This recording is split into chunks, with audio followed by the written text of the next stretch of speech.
शहादा शहरातील मिशन बंगला ते मलोनी रस्त्याची चाळण, रस्त्याची दुरावस्था, नागरिक संतप्त। शहरातील रस्ता दुरुस्तीसाठी भव्य जनआंदोलन। वाजत गाजत खड्ड्यांमध्ये हळद कुंकू व गुलाल वाहून प्रशासनाचा जाहीर निषेध। शहादा शहरातील मिशन बंगला ते मलोनी रस्त्याची अक्षरशः चाळण झाली असून रस्त्याची दयनीय अवस्था झाली आहे। या संदर्भात या अगोदरच प्रशासनाला निवेदन देण्यात आले होते। त्या निवेदनात जर रस्त्याची दुरुस्ती झाली नाही तर 9 जुलै रोजी भव्य जनआंदोलन छेडण्यात येईल असा इशारा देण्यात आला होता। त्याच अनुषंगाने आज जुना खेतिया रस्त्यावरील पाण्याच्या टाकीपासून जनआंदोलनाला सुरुवात करण्यात आली। या आंदोलनात हजारोच्या संख्येने नागरिक महिला उपस्थित होत्या। मिशन बंगला ते मलोनीपर्यंत रस्त्याची भयानक दुरवस्था झाल्याने ती तात्काळ दुरुस्त करण्यात यावे यासाठी सर्वपक्षीय जनआंदोलन करण्यात आले। खेतिया रस्त्यावरील जलकुंभ ते लोणखेडा चौफुलीपर्यंत 3 किलोमीटरचे अंतर पदयात्रा व ढोल ताशांच्या गजरात पार करण्यात आली। यात रस्त्यात येणाऱ्या खड्ड्यांमध्ये गुलाल हळद कुंकू वाहून प्रशासनाचा निषेध करण्यात आला। लोणखेडा चौफुली येथे जवळपास 3 तास आंदोलन सुरू होते। लोणखेडा चौफुलीवर चारी बाजूला मोठ्या प्रमाणावर वाहनांच्या रांगा लागलेल्या दिसून आल्यात। आंदोलनात मोठ्या प्रमाणावर पोलीस बंदोबस्त ठेवण्यात आला होता। लोणखेडा चौफुलीवर घोषणाबाजी देत अधिकारी व विभागाच्या विरोधात रोष व्यक्त करण्यात आला। जर शहराचा 3 किलोमीटरचा रस्ता दुरुस्त करता येत नसेल तर शहराला दत्तक देण्यास काही हरकत नाही, तसेच शहराला BOT तत्वावर चालवायला द्या या कडक शब्दात अभिजित पाटील यांनी प्रशासनाचा व राज्यकर्त्यांचा निषेध व्यक्त केला। जोपर्यंत सक्षम अधिकाऱ्याकडून ठोस लेखी आश्वासन मिळत नाही तोपर्यंत आंदोलन मागे घेण्यात येणार नाही अशी ठाम भूमिका आंदोलनकर्त्यांनी घेतली होती। त्यानंतर सार्वजनिक बांधकाम विभागाचे अभियंता यांनी आंदोलनकर्त्यांना लेखी आश्वासन दिल्यानंतर आंदोलन मागे घेण्यात आले।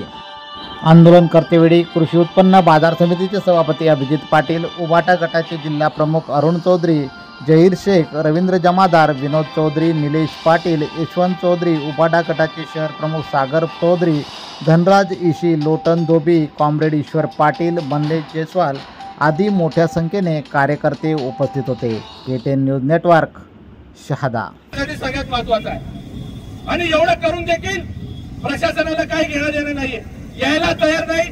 प्रांत साहेब म्हणतात की तिथे या आणि मग प्रांत साहेब आम्हाला तुम्हाला सांगायचं तुम्ही काय 10 दिवस झोपा काढत होते का? आम्ही इतके दिवसापासून तुमच्याकडे येतोय तर म्हणजे लोकांनी सातत्याने फक्त आंदोलन करायची आणि मरायचं एवढंच जर तुम्ही वाट बघणार असाल तर आम्ही हा रस्ता रोको आंदोलन अजून तीव्र करणार। माझी प्रशासनाला हात जोडून विनंती आहे, आम्ही विनंती परत याच्यासाठी करतोय कारण की तुम्हाला आम्हाला आमच्यावर गुन्हे दाखल करण्यासाठी काही निमित्त शोधायचं असेल तुम्ही शोधू शकता, परंतु आम्ही तुम्हाला पुरेसा वेळ दिला होता उत्तर द्यायला। तुमचे अधिकारी इथं यायला तयार नाहीयेत आणि अशी जर परिस्थिती असेल तर आम्ही खेड्यांवरनं गावांमधनं ट्रॅक्टर भरून आता पुढच्या 15 मिनिटांमध्ये बोलवायला सुरुवात करू। प्रसंगी या चौकामध्ये भंडारा लावून पूर्ण दिवस बसायची वेळ आली तरी देखील आमची तयारी आहे। माझी विनंती प्रशासनाला आहे, आमचा अंत बघू नका, तुम्हाला पाहिजे असेल आमच्यावर गुन्हे दाखल करा, आम्हाला काही घेणं नाही, परंतु जर या 40% लोक या रस्त्यावर आमचे असंख्य दलित, आदिवासी, शेतकरी, कष्टकरी, मुस्लिम बांधव हे सगळेजण या रस्त्यावर जातात। 5-5 शाळा आहेत, चिखलातनं पोरं शाळेत जातात ते सुद्धा जात नाहीये। या परिसरातून 25 खेड्यातनं या शहादा शहरामध्ये लोक पोरं शिकण्यासाठी येतात, त्यांच्यासाठी बसेस बांधले। अहो प्रशासनाला लाज वाटली पाहिजे। माझी सर्व पत्रकार बंधूंना आणि इलेक्ट्रॉनिक प्रिंट मीडियाला विनंती आहे, अधिवेशन काळ सुरू आहे, तिथल्या वरती झोपलेल्या लोकांना देखील तुमच्या माध्यमातून तुम्ही निरोप पोहोचवा।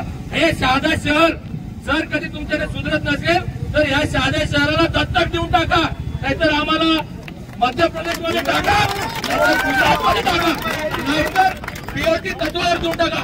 लाज वाटली पाहिजे तुम्हाला, लाज वाटली पाहिजे। अरे हरामखोरांनो, या शहादा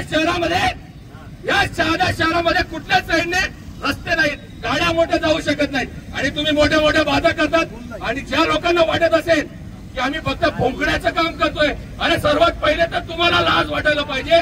तुम्ही लोकप्रतिनिधी म्हणून जर कधी लोकांसमोर जाणार असाल आणि त्यांच्या प्रश्नांबाबत जर तुम्ही उदासीन धोरण ठेवणार असाल तर या शहरातली आणि परिसरातील लोक देखील तुम्हाला माफ करणार नाही। हे सर्व पक्षीय आंदोलन